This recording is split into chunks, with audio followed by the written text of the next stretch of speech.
Crime et châtiment, partie 15 du livre audio, chapitre 6 de la 4e partie du roman. Plus tard, lorsqu'il se souvenait de cette minute, les choses se présentaient à la mémoire de Raskolnikov de la manière suivante.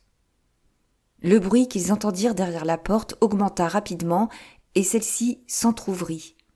« Que se passe-t-il » cria Porphyri avec dépit. « J'avais prévenu !» La réponse ne vint pas tout de suite, mais il semblait bien qu'il y avait plusieurs personnes derrière la porte et qu'elles repoussaient quelqu'un. « Mais que se passe-t-il donc » redemanda Porphyri Petrovitch qui commençait à s'inquiéter. « Nous avons amené le prisonnier, Nikolaï, dit quelqu'un. « Je n'en ai pas besoin. Allez-vous-en. Qu'on attende. Pourquoi vous fourrez-vous ici ? Pourquoi ce désordre ?» se mit à crier Porphyri en s'élançant vers la porte. Mais il reprit la même voix qui s'interrompit soudainement. Une véritable bataille s'engagea qui dura 2 ou 3 secondes. Puis la porte fut soudain violemment repoussée et un homme au visage blême pénétra dans le cabinet de Porphyri Petrovitch. L'aspect de cet homme était très étrange à première vue. Il regardait droit devant lui, mais on aurait dit qu'il ne voyait personne. La résolution brillait dans ses yeux, mais une pâleur mortelle couvrait son visage, comme si on l'avait amené pour l'exécuter. Ses lèvres, complètement exsangues, frissonnaient. Il était encore très jeune, habillé comme un homme du peuple, de taille moyenne, maigre, les cheveux tondus en rond, les traits fins et secs. L'homme qui l'avait repoussé par surprise se précipita le premier à sa suite et parvint à le saisir par l'épaule. C'était un garde, mais Nikolaï le repoussa à nouveau. Quelques curieux s'étaient attroupés dans l'embrasure de la porte. Certains voulaient entrer. Ceci s'était passé en un clin d'œil. « Va-t'en, il est trop tôt. Attends qu'on t'appelle.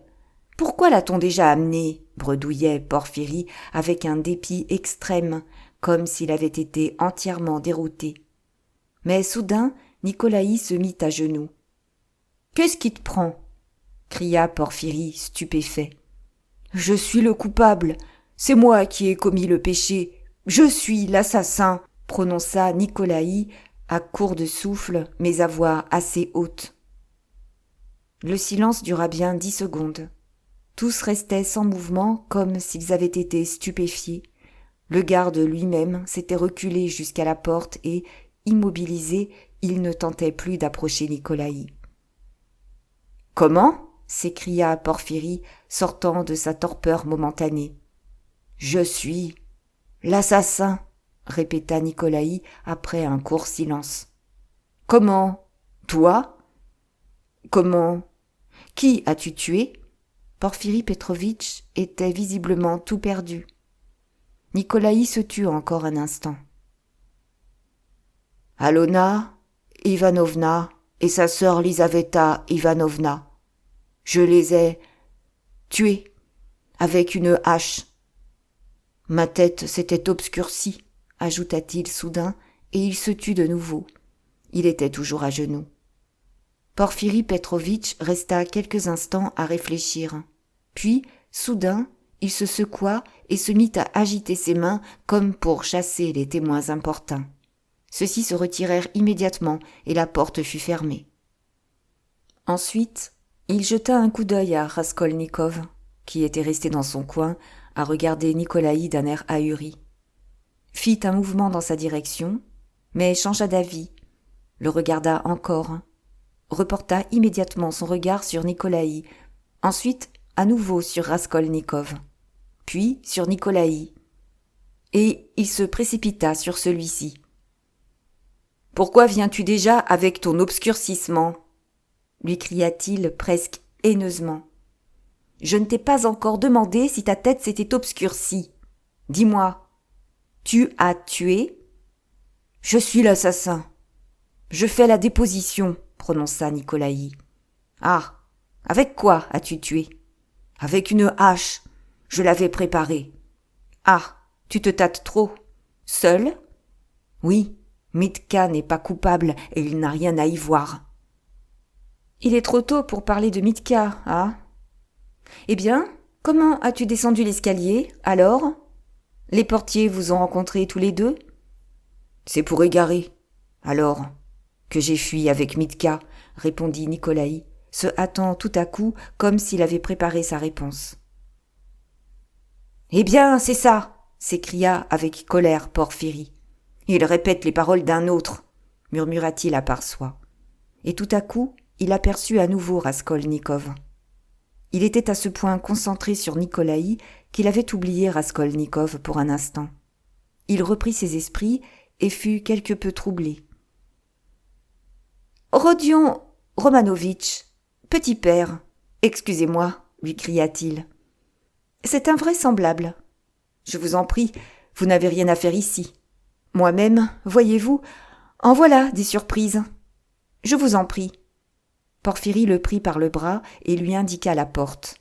« J'ai l'impression que vous ne vous étiez pas attendu à cela, » prononça Raskolnikov qui, évidemment, ne comprenait pas encore clairement ce qui s'était passé, mais qui avait déjà repris courage. « Mais vous non plus, petit père, vous ne vous y étiez pas attendu. Regardez-moi comme vos mains tremblent. Hé hé. Vous tremblez aussi, Porphyri Petrovitch. Oui, je tremble aussi. Je ne m'y attendais pas. » Ils étaient déjà devant la porte. Porphyri Petrovitch attendait qu'il la franchît. « Et la petite surprise, vous ne me la montrez pas ?» prononça soudain Raskolnikov. Il parle et ses dents s'entrechoquent encore. Hé hé. Vous êtes un homme ironique. Allons, au revoir. À mon idée, c'est adieu. Dieu disposera, Dieu disposera, murmura Porphyri avec un sourire forcé. En traversant les bureaux, Raskolnikov remarqua que beaucoup d'employés le regardaient attentivement. Parmi les gens qui encombraient l'antichambre, il aperçut les 2 portiers de la maison, les portiers qu'il avait essayé d'entraîner l'autre nuit chez le surveillant du quartier. Ils attendaient quelque chose.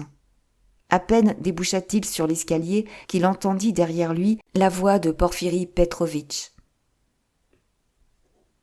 Il se retourna et vit que celui-ci, tout essoufflé, se hâtait pour le rejoindre.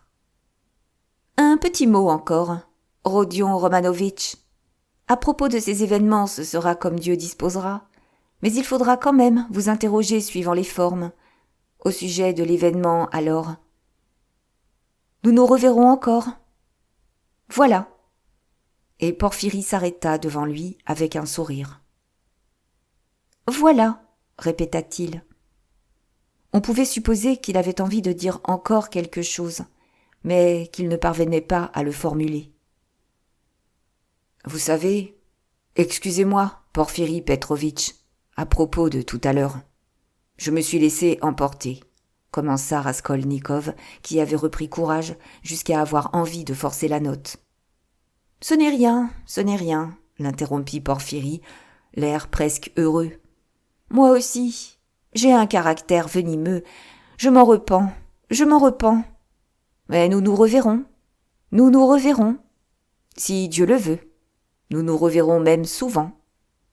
Et nous aurons l'occasion de nous connaître à fond l'un l'autre, » reprit Raskolnikov.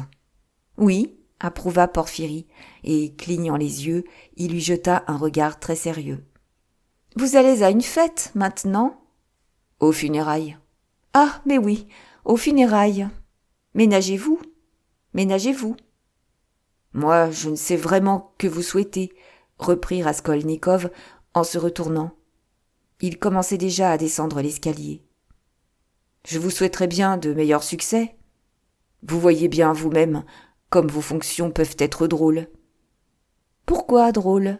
demanda vivement Porphyri Petrovitch, qui s'était déjà retourné pour partir, et il tendit tout de suite l'oreille. « Eh bien, vous avez sans doute tourmenté et torturé psychologiquement, à votre façon, le pauvre Nikolaï, jusqu'à ce qu'il avoue. Vous avez essayé jour et nuit de lui prouver qu'il est l'assassin. C'est toi qui as tué. Et maintenant qu'il avoue, Vous vous précipitez de nouveau sur lui. Tu mens, dites-vous. Ce n'est pas toi l'assassin. Il est impossible que ce soit toi qui aies tué. Tu répètes les paroles d'un autre. Alors, ne sont-elles pas drôles, vos fonctions, après cela ? Hé hé hé, vous avez quand même remarqué que j'ai dit à Nicolaï qu'il répétait les paroles d'un autre. Comment donc ? Hé hé, vous êtes pénétrant, bien pénétrant. Votre esprit est réellement enjoué. Et c'est la corde la plus comique que vous pincez. Hé hé. On dit que, parmi les écrivains, Gogol possédait ce trait au plus haut point. Oui, Gogol.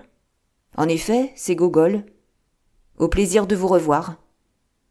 Raskolnikov se rendit directement chez lui.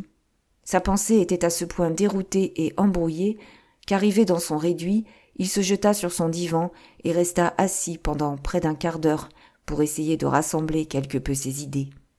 Il n'essaya pas de réfléchir au sujet de l'aveu de Nicolaï. Il était trop étonné. Dans cet aveu, il y avait quelque chose d'inexplicable, d'imprévu, quelque chose qu'il ne pouvait pas comprendre. Mais l'aveu de Nicolaï était un fait réel. Les conséquences de ce fait lui apparurent tout de suite. Le mensonge allait immanquablement être décelé, et alors on s'en prendrait de nouveau à lui. Mais, en tout cas, il était libre jusqu'à ce moment-là. Et il fallait à tout prix faire quelque chose, car le danger était imminent. Mais, après tout, jusqu'à quel point était-il en danger ? La situation commençait à s'éclaircir. En se souvenant, d'une façon générale, de la scène qui s'était passée chez Porphyrie, il ne pouvait s'empêcher de frissonner d'épouvante. Évidemment, il ne connaissait pas encore tous les buts de Porphyrie. Il ne pouvait encore pénétrer tous ses calculs. Mais son jeu était partiellement dévoilé et personne ne pouvait comprendre mieux que lui combien dangereux était ce jeu. Encore un peu, et il aurait pu se trahir complètement, fournir même le fait qui manquait. Connaissant son caractère maladif et ayant percé au premier coup d'œil la personnalité de Raskolnikov, Porphyrie agissait presque à coup sûr, bien qu'avec trop de décision. Il n'y avait pas de discussion possible. Raskolnikov s'était déjà fort compromis, mais pas jusqu'à fournir un fait. Tout cela était encore très relatif. Mais comprenait-il tout de la bonne manière ? Ne se trompait-il pas ? Quel résultat voulait obtenir Porphyrie aujourd'hui ? Avait-il réellement préparé une surprise ? Quoi, précisément ? Attendait-il vraiment quelque chose ? Comment se serait-il séparé si la catastrophe inattendue ne s'était pas produite ? Porphyrie avait, en effet, étalé tout son jeu. Il avait évidemment risqué, mais il avait montré ses cartes et, semblait-il à Raskolnikov, si Porphyrie en avait eu d'autres, il les aurait montrées aussi. Qu'était cette surprise ? Une plaisanterie ? Signifiait-elle quelque chose ? Pouvait-elle être quoi que ce soit qui ressemblât, en fait, à une accusation positive ? L'homme d'hier ? Où était-il passé ? Où est-il allé aujourd'hui ? Si vraiment Porphyrie avait un fait positif, c'était évidemment en rapport avec la visite de l'homme d'hier. Il restait assis sur le divan, la tête baissée, les coudes appuyés sur les genoux et le visage enfoui dans les mains. Enfin, il prit sa casquette, réfléchit et se dirigea vers la porte. Il pressentait que, au moins aujourd'hui, il pouvait se sentir en sécurité. Un sentiment agréable, presque joyeux, envahit tout à coup son cœur. Il eut envie d'aller rapidement chez Katerina Ivanovna. Il avait déjà manqué les funérailles, mais il pouvait encore arriver à temps pour le repas, et là, tout de suite, il rencontrerait Sonia. Il s'arrêta, réfléchit, et un sourire maladif vint péniblement à ses lèvres. « Aujourd'hui, répéta-t-il à part lui. Oui, aujourd'hui même, il faut que... Il allait ouvrir la porte, quand, soudain, celle-ci commença à s'ouvrir d'elle-même. Il frissonna et bondit en arrière. La porte s'ouvrit lentement, et dans l'embrasure de celle-ci, apparut la silhouette de l'homme sorti de terre. L'inconnu s'arrêta sur le pas de la porte, regarda sans mot dire Raskolnikov et fit un pas dans la chambre. Il était mis exactement comme la veille, mais l'expression de son visage et son regard avaient beaucoup changé. Il avait une mine attristée et, après une courte pause, il poussa un profond soupir. Il manquait, pour que la ressemblance avec une femme fût complète, qu'il appuyât sa joue sur sa main et qu'il penchât un peu la tête. « Que désirez-vous » demanda Raskolnikov, mortellement pâle. L'homme ne répondit pas. Mais soudain, il lui fit un salut très profond, presque jusqu'à terre, si bas qu'il toucha le sol d'un doigt de sa main droite. « Qu'y a-t-il » s'écria Raskolnikov. « Je suis coupable, » dit doucement l'homme. « De quoi ? D'avoir eu des mauvaises pensées. » Ils se regardaient l'un l'autre. « J'étais dépité. Lorsque vous êtes venu, l'autre fois, vous étiez peut-être gris, et que vous vous êtes mis à appeler les portiers pour qu'ils viennent chez le commissaire et que vous avez parlé du sang, j'ai été vexé que l'on vous ait pris, à tort, pour un homme ivre et que l'on vous ait laissé partir. Et j'en étais si vexé que je n'ai pu fermer l'œil de la nuit. Mais, comme nous avions retenu l'adresse, nous sommes venus ici, et nous avons demandé. »« Qui sont ces gens qui sont venus ?» l'interrompit Raskolnikov, essayant de se souvenir. « C'est moi, je veux dire. C'est moi qui vous ai offensé. »« Alors, vous étiez dans cette maison ?»« Mais j'étais là, sous le porche. Vous l'avez oublié ? J'ai eu, depuis toujours, mon atelier là-bas. Je suis pelletier. Je prends des commandes à la maison. Et j'ai surtout été vexé. » La scène qui s'était passée 3 jours plus tôt sous le porche de la maison revint brusquement à la mémoire de Raskolnikov. Il se rappela qu'à part les portiers, il y avait là quelques hommes et des femmes. Il se souvint d'une voix disant qu'il fallait le conduire tout droit au commissariat. Il ne se rappelait pas le visage de l'homme qui avait dit cela, mais il se souvenait bien qu'il lui avait répondu quelque chose, qu'il s'était retourné vers lui. Alors, c'était là la solution du cauchemar de la veille ? Le plus effrayant, en effet, c'est qu'il avait manqué de se perdre à cause d'une circonstance aussi peu conséquente.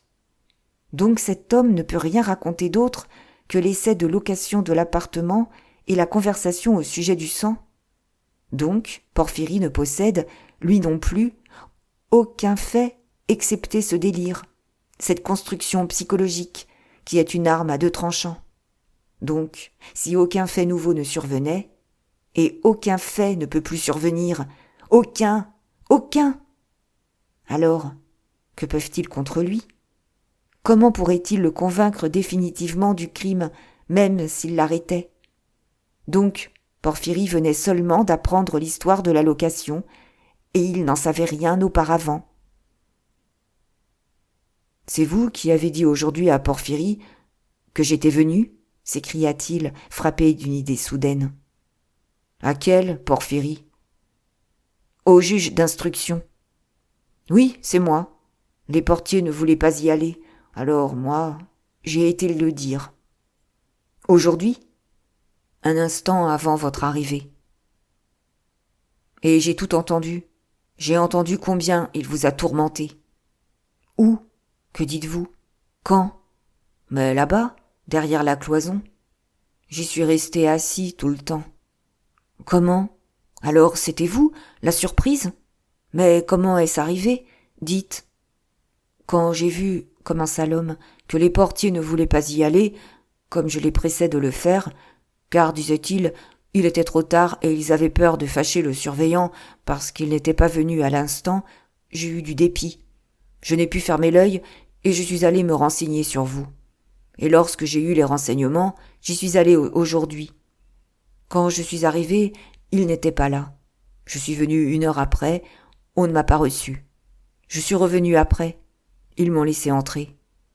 Mais je lui ai raconté tout comme c'était, et il s'est mis à trotter dans la chambre et à se frapper avec le poing.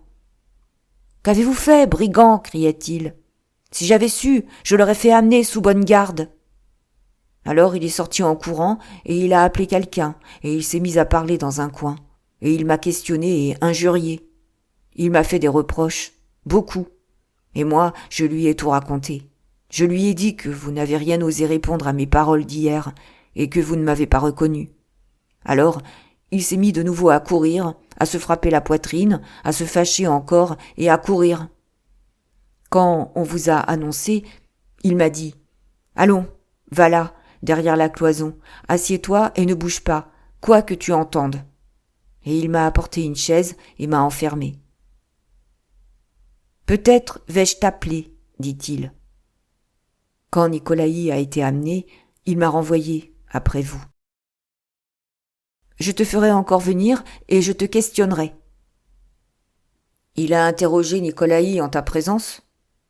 Quand il vous a renvoyé, il m'a fait partir immédiatement après, et il a commencé à questionner Nicolaï.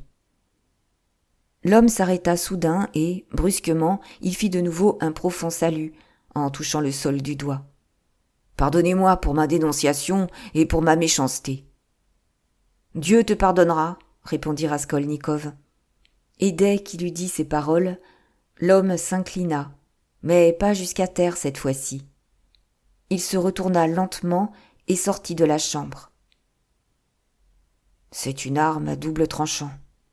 Tout n'est qu'une arme à double tranchant, maintenant, répétait Raskolnikov, et il sortit à son tour, tout ragaillardi. À présent, nous allons lutter encore, dit-il avec un sourire méchant, en descendant l'escalier. Il était lui-même l'objet de sa colère. Il se souvenait, avec honte et mépris, de sa lâcheté. 5e partie. Chapitre 1. Le matin qui suivit l'explication, fatale pour lui, qu'il avait eue avec Dounia et Polkeria Alexandrovna, Piotr Petrovitch se réveilla entièrement dégrisé. Si pénible que ce fût, il dut considérer comme un fait accompli ce qu'il imaginait, hier encore, n'être qu'un événement fantastique, en même temps réel et impossible. Le noir dragon de l'amour-propre blessé lui avait rongé le cœur toute la nuit. Au saut du lit, Piotr Petrovitch alla se regarder dans le miroir. Il craignait qu'un épanchement de bile se fût produit pendant la nuit. Mais tout était dans l'ordre de ce côté, et, après avoir examiné son visage noble, pâle et devenu un peu gras depuis quelque temps, Piotr Petrovitch se consola pour un moment. Décidément, il pouvait se procurer une autre fiancée, et quelque chose de mieux encore qu'Avdotia Romanovna. Mais il reprit aussitôt ses esprits et cracha énergiquement sur le côté, ce qui provoqua un sourire sarcastique chez son jeune ami Andreï Semyonovitch Lebeziatnikov, dont il partageait l'appartement. Piotr Petrovitch remarqua ce sourire et en prit immédiatement note. Il avait déjà pris note de beaucoup de choses ces derniers temps concernant Lebeziatnikov. Sa colère redoubla lorsque, soudain, il comprit qu'il avait eu tort d'informer Andreï Semyonovitch des résultats de l'explication d'hier. C'était la deuxième faute qu'il avait commise la veille, à cause de son énervement, de son caractère expansif et de son agitation. Ensuite, pendant toute la matinée, les désagréments succédèrent aux désagréments. Même au Sénat, il eut des ennuis au sujet de l'affaire qui lui avait déjà donné tant de mal. Mais c'est l'attitude du propriétaire de l'appartement qu'il avait loué et transformé à son compte qui l'irritait le plus. Ce propriétaire, un quelconque artisan allemand enrichi, ne voulait à aucun prix enfreindre le contrat et exigeait le paiement complet du dédit prévu dans celui-ci, malgré le fait que Piotr Petrovitch lui rendait l'appartement remis à neuf. Au magasin de meubles aussi, le marchand ne voulait à aucun prix rembourser l'acompte versé pour le mobilier déjà acheté, mais qui n'avait même pas été transporté dans l'appartement. « Je ne vais quand même pas me marier à cause des meubles !» pensait Piotr Petrovitch en grinçant des dents, et en même temps, une pensée désespérée passa en un éclair dans son esprit. Est-il vraiment possible que tout cela soit perdu et terminé ? Ne peut-on vraiment pas essayer encore une fois ? La pensée de Dunetchka excita son cœur. Il goûta cette minute avec joie et, de toute évidence, S'il avait pu anéantir Raskolnikov d'un mot, Piotr Petrovitch aurait prononcé ce mot sur-le-champ. « Ma faute réside aussi dans le fait que je ne lui ai jamais donné de l'argent, pensait-il tristement en revenant vers le minuscule logis de Lebeziatnikov. Pourquoi suis-je donc devenu juif à ce point ? C'était un mauvais calcul, de toute façon. Je voulais les garder quelque temps dans la misère pour qu'elles me considèrent après comme leur providence. Et voilà qu'elles... Ouais, si je lui avais fait une dot de 1500 roubles, par exemple, pour qu'elle puisse acheter des cadeaux, des écrins, des nécessaires de toilette, des petites choses en cornaline, des étoffes ou que sais-je, chez Knop ou au magasin anglais, alors c'eût été beaucoup mieux.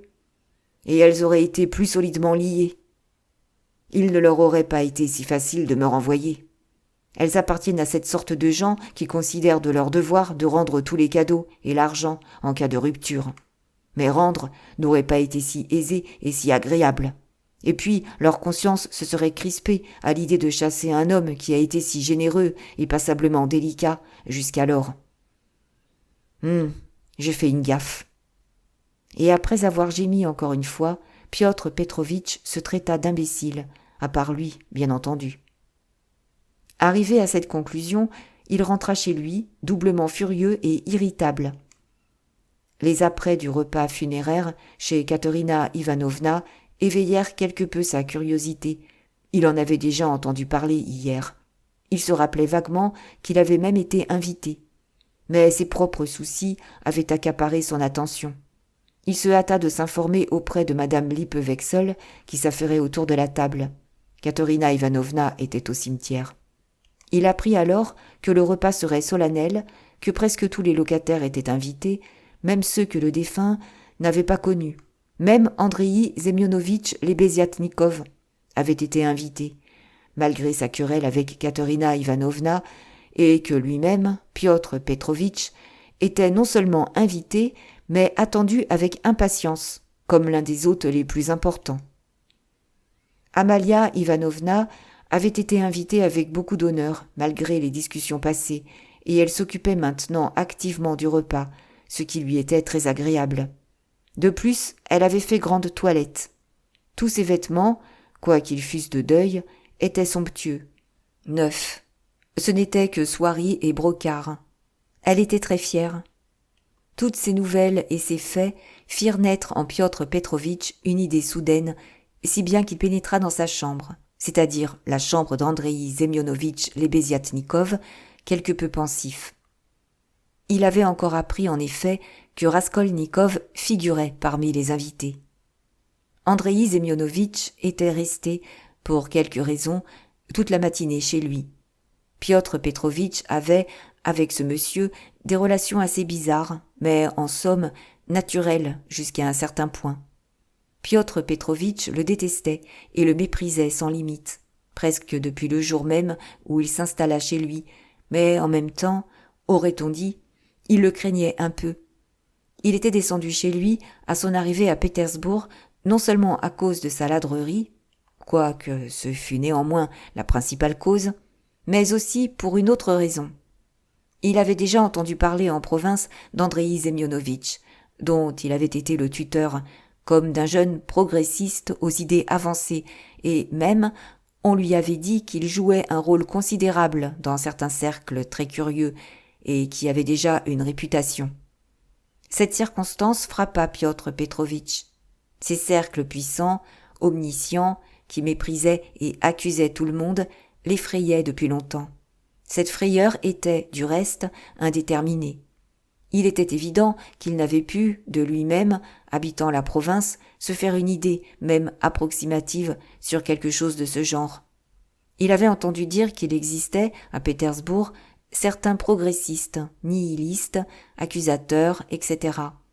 Mais il s'exagérait, comme beaucoup d'autres, le sens de ces appellations, et ce jusqu'à l'absurde.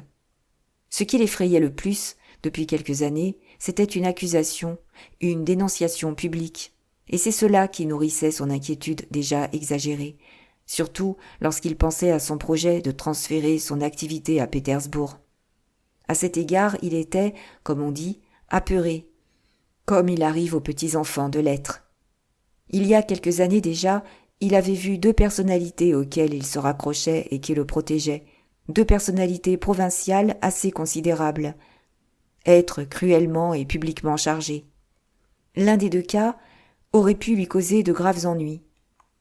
Voilà pourquoi Piotr Petrovitch avait décidé de faire une enquête dès son arrivée à Pétersbourg et, s'il le fallait, de prendre les devants et de chercher les bonnes grâces de nos jeunes sur Andreï Semyonovitch. Et déjà, lors de sa visite chez Raskolnikov, il savait comment tourner certaines phrases qu'il n'avait pas inventées. Évidemment, il avait pu rapidement discerner qu'Andreï Semyonovitch était un homme fort banal et assez naïf. Mais cela n'entama pas sa conviction et ne le rassura nullement. S'il avait acquis la certitude que tous les progressistes étaient de pareils petits imbéciles, même alors son inquiétude ne se serait pas calmée. En somme, Piotr Petrovitch n'avait que faire de toutes ces doctrines, de ces idées, de ces systèmes dont l'avait submergé Andreï Semyonovitch. Il avait son propre but. Il voulait savoir au plus vite comment les choses se passaient chez eux, si ces gens étaient forts, s'il avait ou non quelque chose à craindre d'eux. En somme, ce qu'il voulait savoir, c'était si, dans tel ou tel cas, ceux-ci le dénonceraient publiquement, et, si cela se présentait, pour quelles raisons précises cette dénonciation serait faite. Pour quels actes dénonçait-on les gens, en général, maintenant ?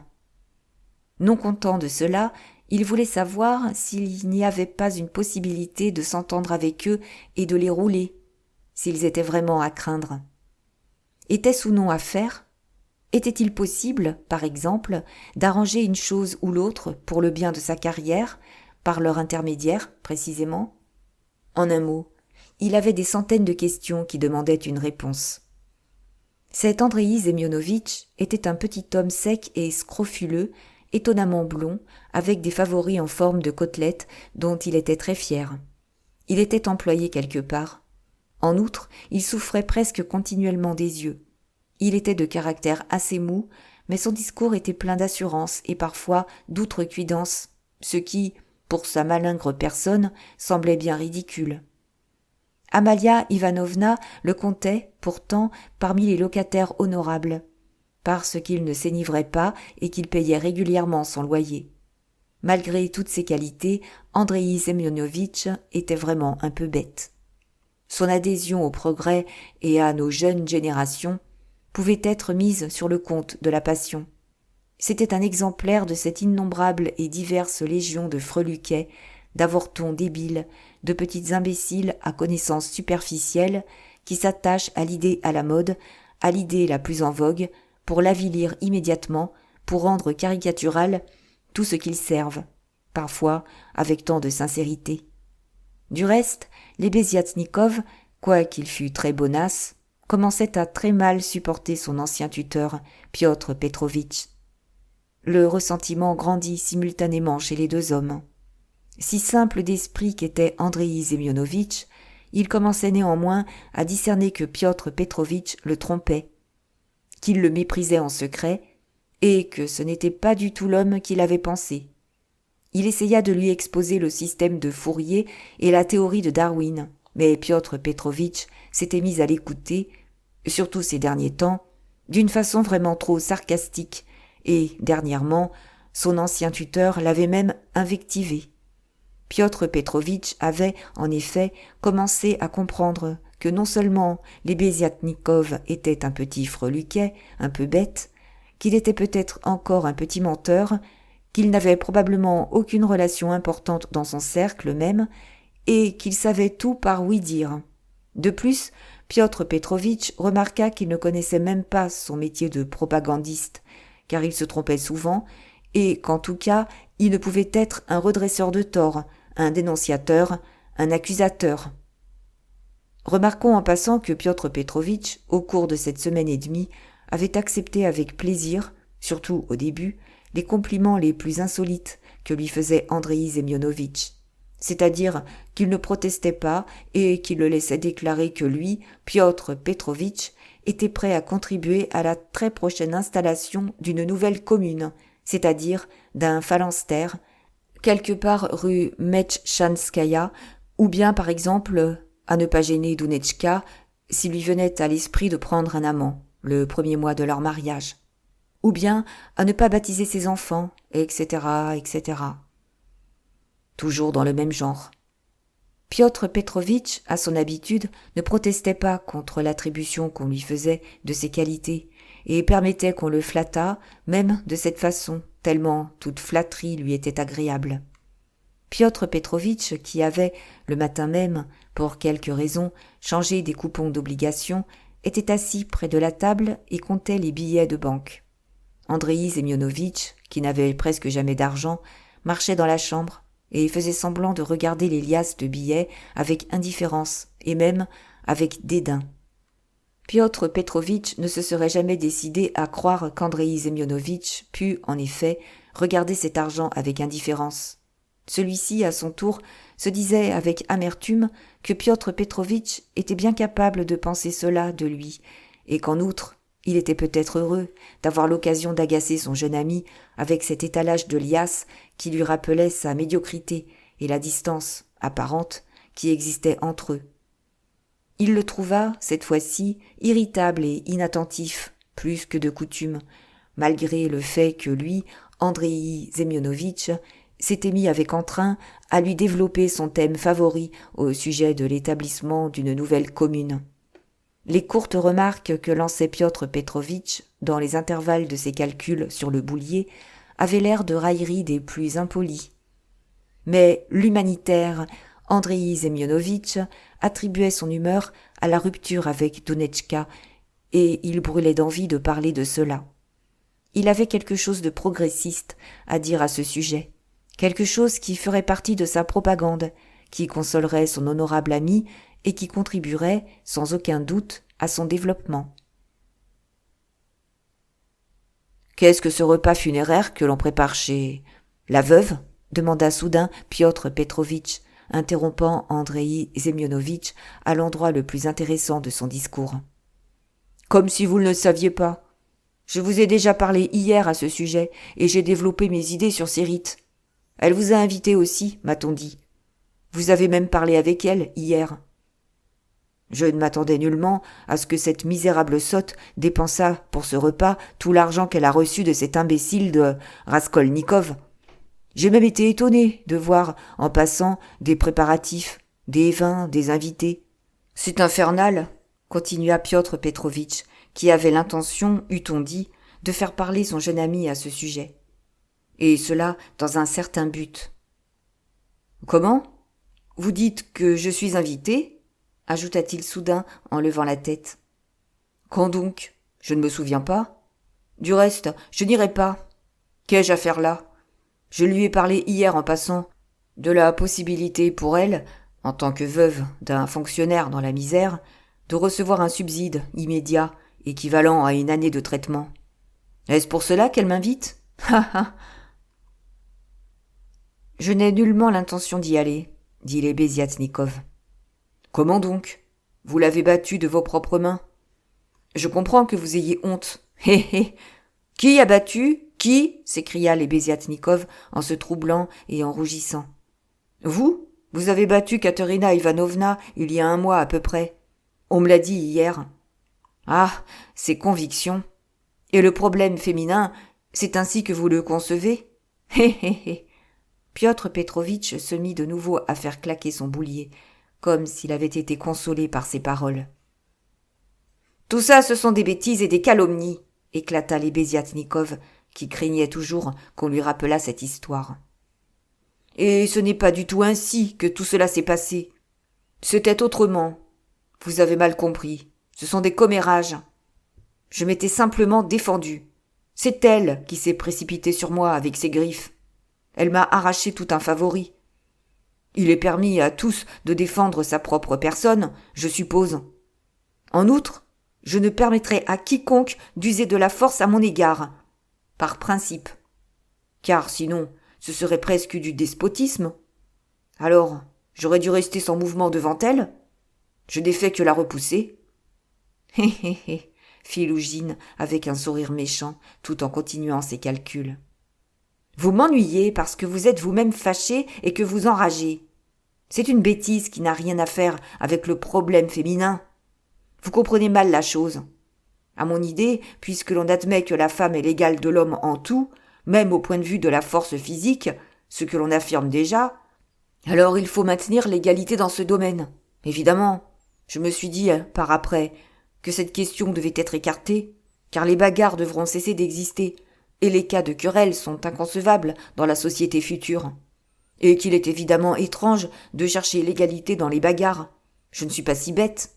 Quoique, en somme, la bataille soit... C'est-à-dire qu'elle ne sera pas... mais que, jusqu'à présent, elle est encore... Ah ça, que le diable l'emporte. C'est de votre faute si je m'embrouille. Je ne vais pas me rendre à l'invitation, mais ce n'est nullement à cause de cette histoire. Je n'irai pas par principe, pour ne pas participer à cet ignoble préjugé qu'est le repas funéraire. Voilà. Du reste, je pourrais y aller, mais seulement afin d'en rire un peu. Oui, c'est dommage qu'aucun pop n'y vienne. Je m'y serais certainement rendu. C'est-à-dire que vous proposiez de profiter de l'hospitalité et puis de cracher sur eux, ainsi que sur ceux qui vous ont invité. Est-ce ainsi? Je ne comptais nullement cracher, mais protester. Mon but est utile. Je peux contribuer ici directement au développement des gens et à la propagande. Tout homme est tenu de développer son prochain, de faire de la propagande, et plus la manière est rude, mieux c'est. Je peux jeter la semence d'une idée. De cette idée sortira un fait. En somme, je ne les offenserai pas. Ils vont d'abord se froisser, et ensuite, ils verront que je leur fais du bien. On a bien accusé chez nous Terebieva, celle qui est à la commune maintenant, d'avoir écrit à son père et à sa mère, lorsqu'elle est partie de chez elle et qu'elle s'est donnée. Qu'elle ne voulait plus vivre parmi les préjugés et qu'elle allait contracter une union libre. Ils ont dit que c'était trop brutal vis-à-vis des parents, qu'elle aurait pu écrire de manière à les ménager. À mon avis, tout ça ce sont des bêtises. Il ne faut nullement être moins vigoureux et, au contraire, il faut saisir l'occasion de protester. Enfin, vous avez Varenza qui a vécu 7 ans avec son mari et qui, après, a abandonné ses 2 enfants et a directement rompu avec son mari en lui écrivant une lettre. J'ai compris que je ne pouvais pas être heureuse avec vous. Je ne vous pardonnerai jamais de m'avoir trompée en me cachant qu'il existe une autre organisation de la société, la commune. Je l'ai récemment appris d'un homme généreux auquel je me suis alors donné. Je fonde une commune avec lui. Je vous le dis franchement, car je considère qu'il serait malhonnête de vous tromper. Faites votre vie comme vous l'entendez. N'espérez pas me persuader de revenir, vous êtes trop en retard. Je vous souhaite d'être heureux. Voilà comment on écrit de pareilles lettres. Cette Terebieva est bien celle dont vous avez dit qu'elle en est à sa 3e union libre? Non, à sa 2e seulement, si l'on raisonne comme il faut. Et même si c'était la 4e, la 15e, tout ça, ce sont des bêtises. Et si j'ai jamais regretté la mort de mes parents, c'est bien maintenant. J'ai même rêvé que s'ils étaient vivants, je leur aurais envoyé une fameuse protestation. J'aurais arrangé les choses pour que ce fût possible. Je leur aurais montré ce que vaut la branche coupée. Je les aurais étonnés. Vraiment, c'est dommage que je n'ai personne. Pour les étonner? Que ce soit comme vous l'entendez, l'interrompit Piotr Petrovitch. Mais dites-moi, vous connaissez la fille du défunt, cette petite maigrelette? C'est bien vrai, ce qu'on en dit, n'est-ce pas? Et alors? À mon avis, je veux dire, d'après ma conviction personnelle, précisément, c'est l'état le plus normal de la femme. Pourquoi pas? Je veux dire, distinguons. Dans la société actuelle, cet état n'est évidemment pas tout à fait normal, parce qu'il résulte d'une contrainte, tandis que dans la société future, il sera absolument normal, parce qu'il sera libre.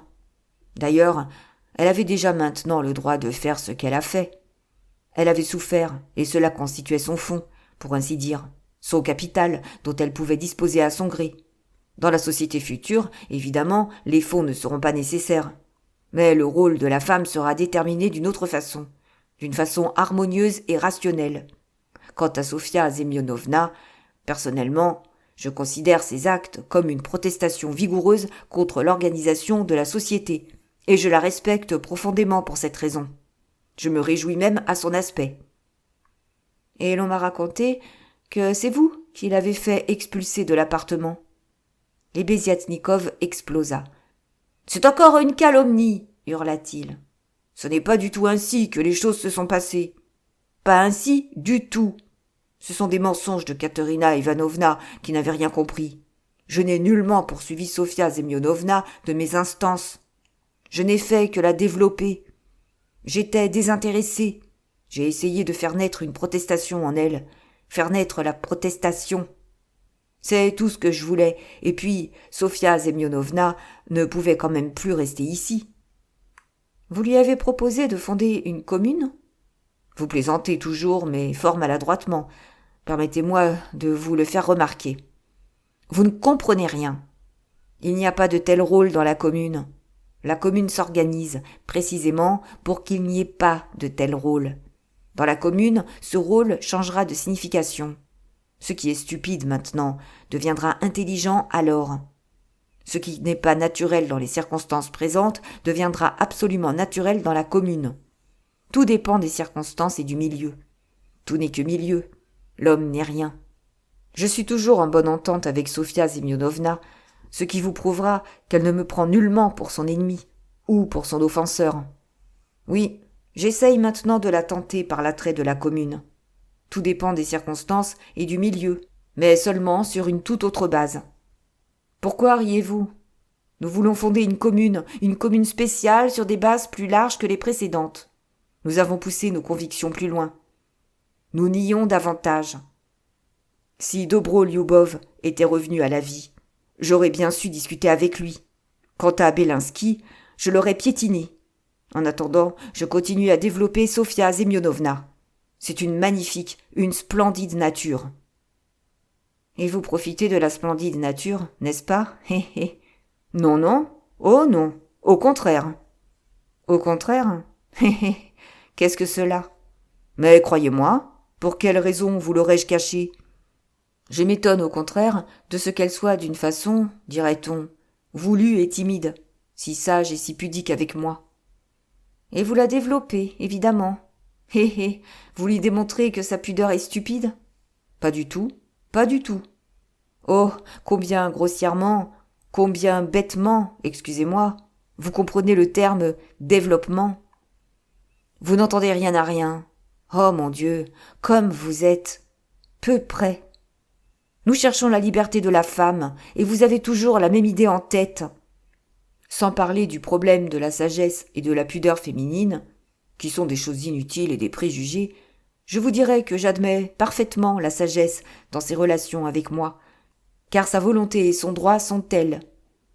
Évidemment, si elle m'avait dit elle-même « Je veux t'avoir », je penserais que j'ai de la chance, parce que la jeune fille me plaît beaucoup. Mais maintenant, au moins, je peux dire que personne, jamais, ne l'a traitée avec plus de respect de sa dignité et de politesse que moi. J'attends et j'espère. C'est tout. Vous feriez mieux de lui offrir un présent. Je parie que vous n'y avez pas songé. Vous ne saisissez pas. Je vous le répète.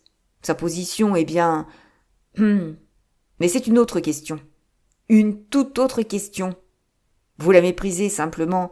Vous n'y voyez qu'un fait digne de mépris pour vous, et immédiatement vous refusez de considérer cette jeune fille d'un point de vue humanitaire. Vous ne connaissez pas encore les possibilités de son caractère.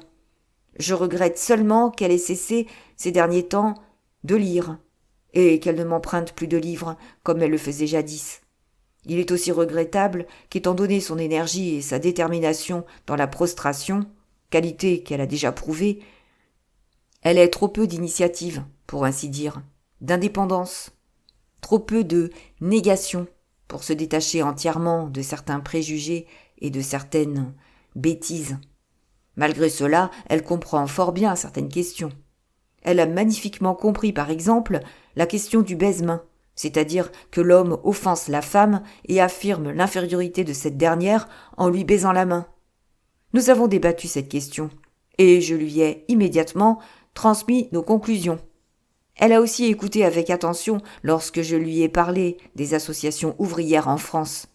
Maintenant, je lui explique la question de l'entrée libre dans les chambres de la société future. Qu'est-ce donc que cela ?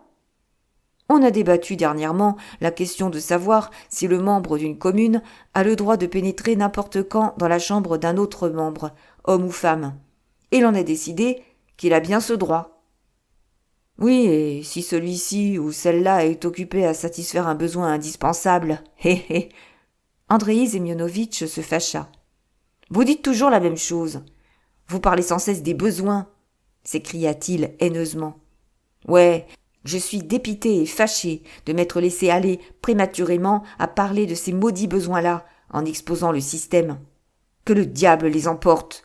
C'est la pierre d'achoppement pour tous ceux de votre espèce. Et le pire, c'est qu'ils vous jettent cette pierre avant de savoir de quoi il s'agit. Et ils pensent avoir raison. Et ils en sont fiers. Ouais. J'ai affirmé plusieurs fois qu'il ne faut exposer cette question aux néophytes qu'en dernier lieu, lorsqu'il est déjà développé et mis sur le bon chemin. Mais dites-moi ce que vous trouvez de honteux et de méprisable dans le fait de nettoyer les égouts. Je suis prêt, le premier, à curer n'importe quel égout. Il n'y a aucun sacrifice là-dedans. C'est simplement du travail, une activité noble et utile à la société qui en vaut une autre et qui est bien plus élevée, par exemple, que l'activité de quelque Raphaël ou d'un Pouchkine, car elle est plus utile. Et plus noble, plus noble. Qu'est-ce à dire, plus noble ? Je ne comprends pas une telle expression lorsqu'elle est employée pour caractériser une activité humaine. Noble, généreux, tout ça, ce sont des bêtises, des non-sens, des vieux mots, des préjugés que je rejette. Tout ce qui est utile à l'humanité est noble. Je ne connais qu'un seul mot, l'utile. Riez tant que vous voudrez, mais c'est ainsi. Piotr Petrovitch riait fortement. Il avait achevé ses comptes et mis l'argent de côté. Pourtant, une partie des billets de banque restait encore, dans un but indéfini, sur la table.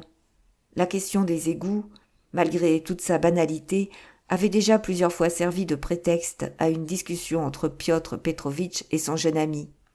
Tout le ridicule consistait en ce que Andreï Semyonovitch se fâchait vraiment. Quant à Lougine, il soulageait ainsi son cœur et, pour l'instant, il avait une envie particulière d'agacer les Béziatnikov. « C'est votre insuccès d'hier qui vous rend si ennuyeux et énervant », éclata enfin ce dernier, qui, en général, et malgré toute son indépendance et toutes ses protestations, n'osait pas entrer en contradiction avec Piotr Petrovitch et continuait toujours à lui témoigner, par habitude, quelque déférence. « Dites-moi, commença Piotr Petrovitch avec dépit et hauteur, pouvez-vous, ou pour m'exprimer mieux, êtes-vous vraiment en termes assez familiers avec la jeune personne dont nous parlions, pour la prier de venir à l'instant, pour une minute, dans cette chambre ? Il semble bien qu'ils sont tous rentrés du cimetière à présent. J'entends un remue-ménage. J'aurais besoin de la voir, cette personne, veux-je dire. »« Pourquoi donc ? » demanda les Béziatnikov, très étonnés. « Pour ça ? J'en ai besoin. Je vais loger ailleurs un de ces jours, et j'aurais voulu lui communiquer. Du reste, je vous prie d'être présent lors de l'explication. Oui, ce sera mieux ainsi. Sinon, vous pourriez vous imaginer Dieu sait quoi. » Je ne m'imaginais rien du tout. Je posais cette question sans intention spéciale. Si vous avez affaire avec elle, rien n'est plus facile que de l'appeler. J'y vais de ce pas. Et je ne vous gênerai pas, soyez-en assurés. 5 minutes plus tard, les Béziatnikov revint, en effet, avec Zonetchka. Celle-ci entra avec une mine extrêmement étonnée et, comme d'habitude, fort intimidée. Elle devenait toujours fort timide dans de pareilles circonstances et elle craignait beaucoup les visages nouveaux et les nouvelles relations. Il en était ainsi depuis son enfance et cela n'avait fait que s'accroître ces derniers temps. Piotr Petrovitch la reçut avec politesse et affabilité, mais avec une nuance de familiarité gaie qui convenait, à son avis, à un homme aussi honorable et posé que lui dans ses relations avec quelqu'un d'aussi jeune et, dans un certain sens, d'aussi intéressant qu'elle. Il se hâta de la rassurer et de la faire asseoir en face de lui. Sonia s'assit et jeta un coup d'œil autour d'elle, sur les Béziatnikov, sur l'argent, puis soudain sur Piotr Petrovitch, et alors elle ne le quitta plus des yeux, Lebeziatnikov se dirigea vers la porte. Piotr Petrovitch se leva, invita du geste Sonia à rester assise et arrêta Lebeziatnikov devant la porte. « Ce Raskolnikov, est-il là ? Est-il déjà arrivé ? Demanda-t-il à mi-voix. « Raskolnikov ? Oui, il est là. Eh bien, il est là. Il vient d'entrer, je l'ai vu. Et alors ? Eh bien, je vous demanderai spécialement de rester ici et de ne pas me laisser seule avec cette demoiselle. C'est une vétille, mais Dieu sait ce qu'on va en déduire. Je ne veux pas que Raskolnikov répète là-bas. Vous comprenez ce que je dis ? » « Je comprends, dit Lebeziatnikov en devinant tout à coup. « Oui, vous avez raison. Évidemment, d'après ma conviction personnelle, vous allez un peu loin dans vos appréhensions, mais vous avez quand même ce droit. Soit, je reste. Je me tiendrai près de la fenêtre, ainsi je ne vous dérangerai pas. À mon avis, vous avez le droit. » Piotr Petrovitch revint au divan, s'installa en face de Sonia, la regarda attentivement et prit soudain un air important et même quelque peu sévère. « N'allez pas vous imaginer des choses, vous non plus, mademoiselle. » Sonia se troubla définitivement. « Tout d'abord, je vous prie de présenter mes excuses, Sofia Semyonovna, à votre très respectable mère. Est-ce ainsi ? Katerina Ivanovna remplace votre mère, n'est-ce pas ? » commença Piotr Petrovitch fort gravement, mais, en somme, assez aimablement. Il était visible qu'il avait les intentions les plus cordiales. « Oui, c'est bien ainsi. C'est exact. Elle remplace ma mère, » se hâta de répondre Sonia. « Alors, veuillez lui présenter mes excuses de ce que des circonstances ne dépendant pas de ma volonté m'empêchent de me rendre aux agapes. Je veux dire, au repas de funérailles. Nonobstant son aimable invitation. »« Oui, c'est bien, je le dirai tout de suite, » dit Sonia en se levant rapidement. « Ce n'est pas encore tout, » l'arrêta Piotr Petrovitch en souriant de sa simplicité et de son ignorance des convenances. « Vous me connaissez bien peu, chère Sofia Semyonovna. Si vous croyez que j'ai dérangé et prié de venir chez moi une personne telle que vous, pour une raison de si peu d'importance et qui ne touche que moi, mon but est tout autre. » Sonia se hâta de s'asseoir. Ses yeux glissèrent à nouveau sur les coupures grises et irisées qui étaient restées sur la table, mais elle en détourna rapidement le regard et le leva sur Piotr Petrovitch. Il lui sembla soudain qu'il était affreusement impoli, surtout pour elle, de regarder de l'argent qui ne lui appartenait pas. Elle arrêta ses yeux sur le lorgnon d'or que Piotr Petrovitch tenait dans sa main gauche et, en même temps, sur la chevalière massive, grande, très belle, garnie d'une pierre jaune qui ornait son médius. Mais son regard les quitta bientôt et, ne sachant plus où se diriger, il se fixa enfin droit dans les yeux de Piotr Petrovitch. Après avoir gardé un court silence, celui-ci continua d'un air plus important encore. « J'ai eu l'occasion, hier, d'échanger quelques mots en passant avec la malheureuse Katerina Ivanovna. Il a suffi de 2 mots pour que je puisse voir qu'elle est dans un état anormal, si l'on peut dire ainsi. »« Oui, anormal, » se hâta d'approuver Sonia. « Ou, pour dire plus simplement et plus justement, elle est dans un état maladif. »« Oui, plus simplement et plus juste. Oui, elle est malade. » « Bon, alors, j'aurais voulu, de mon côté, lui être utile d'une façon ou d'une autre, par sentiment humanitaire, et, pour ainsi dire, par compassion, en prévision de son sort inévitablement malheureux. Je crois savoir que la subsistance de toute la très pauvre famille dépend de vous seul. »« Permettez-moi de vous demander, » dit tout à coup Sonia en se levant, « ce que vous lui avez dit hier au sujet de la possibilité de recevoir une pension, parce qu'elle m'a dit que vous vous êtes chargé de lui faire obtenir sa pension. Est-ce vrai ? » ?»« Pas du tout, et dans un certain sens, c'est même une absurdité. J'avais fait allusion à la possibilité d'obtenir un subside pour la veuve d'un fonctionnaire mort en fonction, dans le cas où elle aurait eu des protections. Mais je crois que votre défunt père n'avait non seulement pas accompli le terme prescrit, mais qu'il avait même cessé d'occuper son emploi ces derniers temps. En un mot, s'il y a eu un espoir, il a été très éphémère, parce que, en somme, elle n'avait, dans cette circonstance, aucun droit à un subside, et même au contraire. Et elle s'attendait à recevoir une pension? Elle n'y va pas de main morte. Oui, elle s'attendait. Parce qu'elle est naïve et bonne, et sa bonté lui fait tout croire, et elle est ainsi. Oui. Excusez-moi, dit Sonia, et elle se leva pour partir. Permettez, ce n'est pas encore tout. Ah, ce n'est pas tout, bredouilla Sonia. Alors, asseyez-vous donc. Sonia se troubla affreusement et se rassit pour la 3e fois. Voyant sa position avec ses enfants en bas âge, j'aurais voulu, comme je l'ai déjà dit, lui être utile d'une façon ou d'une autre, dans la mesure de mes forces, comme on dit, et pas davantage.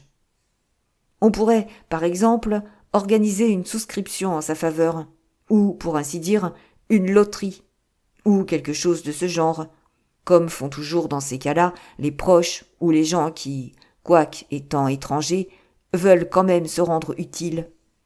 C'est cela que je voulais vous communiquer. Ce serait faisable. Oui, c'est bien. Dieu vous... bredouilla Sonia, regardant Piotr Petrovitch d'un regard aigu. C'est faisable, mais nous en parlerons plus tard. C'est-à-dire que l'on pourrait commencer déjà aujourd'hui. Nous nous verrons ce soir et nous jetterons les bases, pour ainsi dire. Passez par ici vers 7 heures. J'espère qu'Andreï Semyonovitch prendra part, lui aussi, avec nous.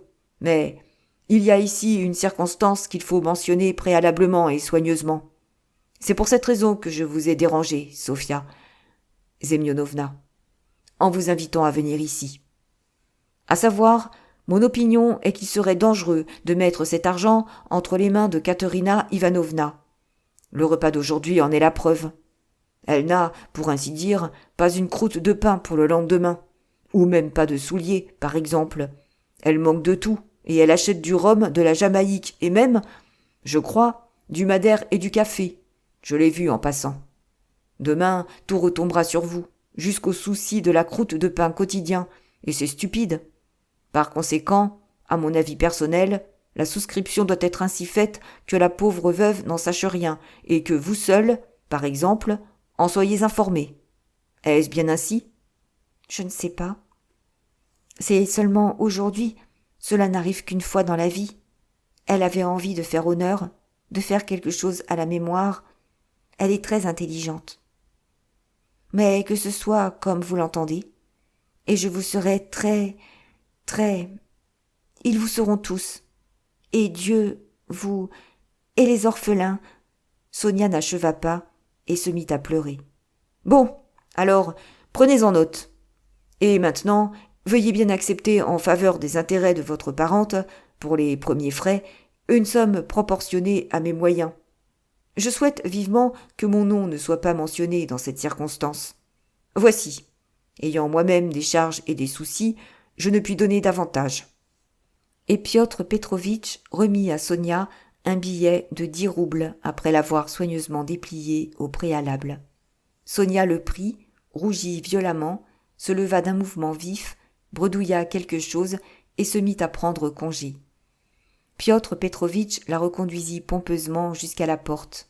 Elle s'échappa enfin, tout agitée, tout épuisée, et rejoignit Katerina Ivanovna, extrêmement troublée. Pendant toute cette scène, Andreï Semyonovitch était resté tantôt debout près de la fenêtre, tantôt à se promener dans la chambre, ne voulant pas interrompre la conversation. Lorsque Sonia partit, il s'approcha immédiatement de Piotr Petrovitch et lui tendit solennellement la main. « J'ai tout entendu et j'ai tout vu, dit-il en appuyant spécialement sur ce dernier mot. C'est noble. Je voulais dire que c'est humanitaire. Vous avez voulu vous soustraire à la reconnaissance, je l'ai vu. Et quoique, je l'avoue, je ne puisse sympathiser par principe avec la bienfaisance privée, parce que, non seulement elle n'extirpe pas le mal radicalement, mais qu'au contraire, elle le nourrit. Néanmoins, je dois avouer que j'ai suivi votre geste avec plaisir. Oui, oui, cela me plaît. Mais c'est une petite chose, bredouilla Piotr Petrovitch, agité, en regardant Lebeziatnikov, comme s'il cherchait à deviner quelque chose. Non, ce n'est pas une petite chose.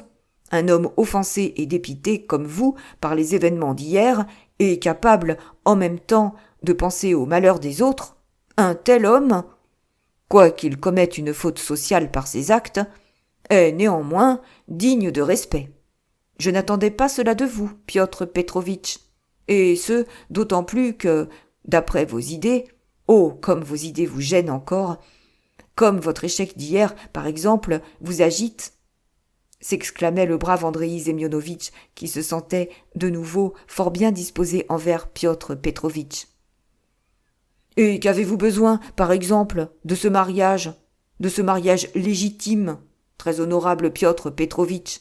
Pourquoi recherchez-vous à tout prix cette légitimité dans le mariage? Allons, battez-moi si vous voulez, mais je suis content qu'il n'ait pas réussi, que vous restiez libre, que vous ne soyez pas encore tout à fait perdu pour l'humanité. Vous voyez, j'ai exprimé ma pensée. C'est parce que je ne veux pas porter des cornes et élever les enfants des autres. Voilà pourquoi je n'ai que faire de l'union libre, dit Lougine pour répondre quelque chose. Il semblait particulièrement préoccupé et était pensif. Des enfants? Vous avez touché la question des enfants?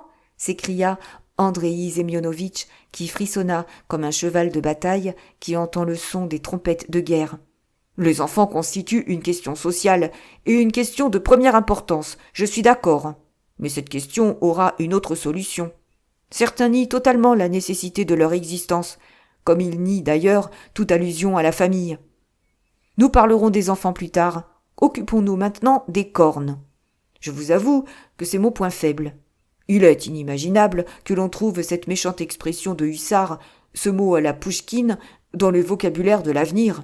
Et puis, qu'est-ce que les cornes? Quelle aberration! Quelles cornes?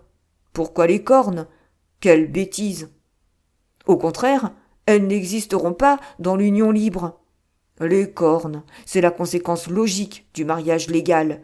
C'est son correctif, pour ainsi dire, une protestation. Par conséquent, elles ne sont pas humiliantes le moins du monde.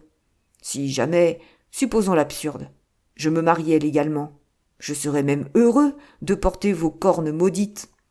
Je dirais alors à ma femme, « Chère amie, jusqu'ici, je me suis contenté de t'aimer. Maintenant, je te respecte parce que tu as su protester. » Vous riez? C'est parce que vous n'êtes pas en mesure de rompre avec les préjugés. Que le diable m'emporte, je comprends fort bien en quoi consiste le désagrément lorsqu'on est trompé dans un mariage légal. Mais ce n'est que la misérable conséquence d'un misérable fait où tous deux sont humiliés. Mais lorsque les cornes se mettent ouvertement, comme dans l'union libre, alors elles n'existent pas. Elles sont inimaginables et perdent même le nom de cornes. Au contraire, votre femme vous démontre ainsi qu'elle vous respecte, en vous considérant comme incapable de vous opposer à son bonheur et en vous jugeant suffisamment développé pour ne pas chercher à vous venger sur elle, parce qu'elle a un nouveau mari. Que le diable m'emporte. Je songe parfois que si jamais je me mariais, légalement ou librement, que m'importe, j'amènerais, je crois, un amant à ma femme, si elle tardait trop à en prendre un elle-même. Cher ami, lui dirais-je, je t'aime, mais je veux encore que tu me respectes. Voici. Est-ce que je parle bien? Piotr Petrovitch faisait entendre des petits rires en écoutant, mais sans enthousiasme particulier. Il n'avait écouté que distraitement le discours de son jeune ami.